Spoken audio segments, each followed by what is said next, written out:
after that, I would like to request Dr. Mahapatra to talk on FFA. Very difficult to cover FFA in a single sitting, but please try to make.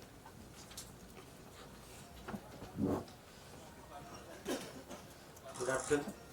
Good afternoon, everyone.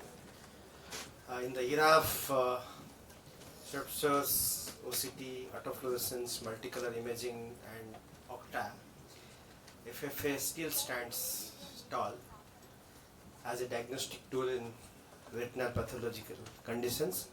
If you ask any retina specialist if you will be given chance to just to have one diagnostic tool, I think still the answer is FA.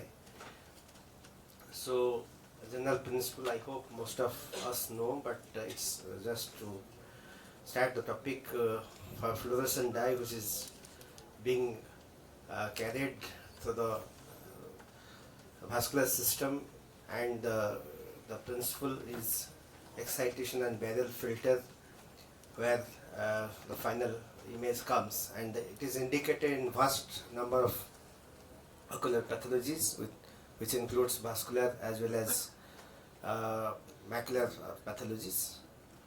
Diabetic retinopathy is the most common indication, I think, and earlier in 80 days it was used to decide the type of laser we are going to apply, and it still holds good for non-center involving diabetic macular edema. Either you can target your focal laser at the leaking microaneurysms, or you can decide for a grid laser when you have a diffuse pattern of leak. It also decides us to see the macular area, whether it is perfused or non-perfused, whether it is irregular or irregular, whether it is increased in size. All these are an indication of ischemic maculopathy, which helps us to prognosticate the disease. And in this specific situation where you have asteroid hyalosis and clinically it is difficult to see the fundus, you should do a FA to know actually see this.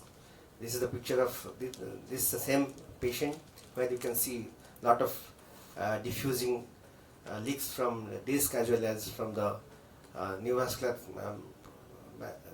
from elsewhere, and you have lot of ischemic areas too.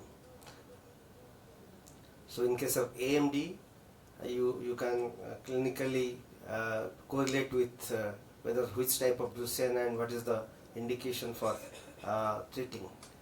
And here you can see a classic CNBM which increases in both fluorescence and size with increasing phases of angiogram, and you can see the this blocked fluorescence from the hemorrhages. CSR, you have two specific kind of leak, ink blood, or you can have a smokestack pattern here. And macular hole, actually nowadays OCT has become the gold standard, but earlier FA was being used to specify the macular holes. Cystoid macular edema, you can specifically see this petaloid pattern of leakage. Retinal vein occlusion, for BRVOs you can look for ischemic areas because it decides whether to go for a sectoral PFP apart from treating the macular edema, as in this case. Retinal artery occlusion, we have specific indication, like you can many times look for the exact area where the artery is blocked in case of a branch retinal artery occlusion or a central retinal artery occlusion. Macular pucker, as you can see, the vessels are dragged and tortuous towards the center of the macula. You can see that here the vessels are being dragged towards the center, which indicates there is a definite pucker of the macula at the center. Hypertensive retinopathy, apart from clinical signs, you can also look for the caliber of the vessels, AB crossing changes, and early leakage signs. Idiopathic parafoveal telangiectasia, you can see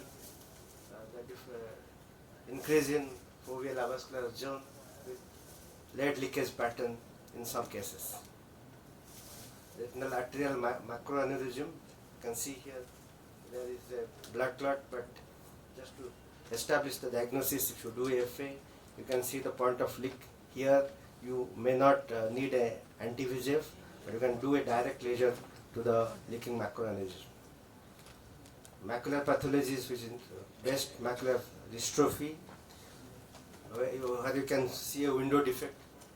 Just now we are discussing about fundus autofluorescence, so we can correlate with fundus autofluorescence as well as FA in these kind of situations to establish different stages of west maculopathy. In Stargardt's disease, you have window defects in FA, already discussed about chloroquine hydroxide. All these diagnostic modalities need to be correlated so that you can definitely cleanse the diagnosis, prognosticate, and also decide whether to stop the drug at certain point of time or not. So the take-home message is FFA is going to exist, and it needs to be well correlated with other modalities of treatment to plan out the management at the earliest, so that it can help us not only to diagnose the disease, to prognosticate it, and also it helps us in patient education too. Thank you. Thank you, Dr. Santosh, for your elaborate discussion on fundus